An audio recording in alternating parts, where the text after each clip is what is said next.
के कर होई तुहार तो ऐसे करबे तो कोई के ना होई। बात सही बतार।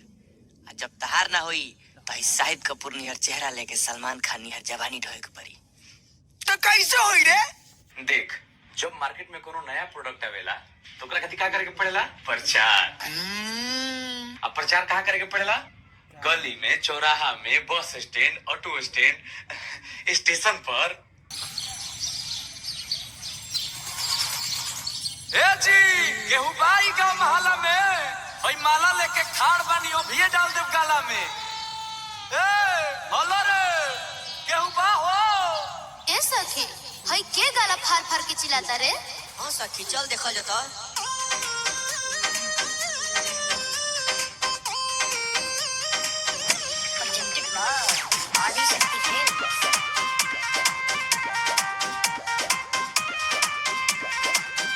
आगे हाथ लगे सेंध के डिबिया हो, काहे के जुटले बड़ा मीडिया हो।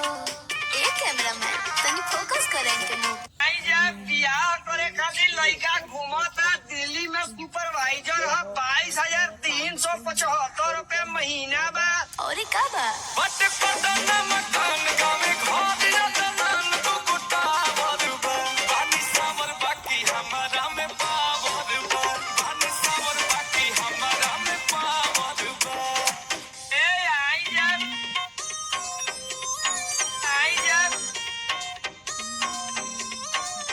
जा बियाह करे खातिर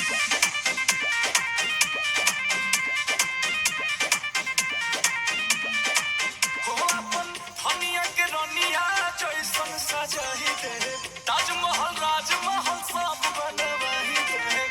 आहो आहो के कहताड़ा झूठही बड़े बड़े हो। इतना जे रोहित लइके मिलत खड़े खड़े हो। बुझाइल और का बता लगे? कूलर बा, एसी बा, घरे फ्रिज बा, 2 बीघा खेत बा। औरी बट पटन मकान गावे घर रतन तू कुटा बरबा पानी सावर बाकी हमारा में पावर बा पानी सावर बाकी हमारा में पावर बा।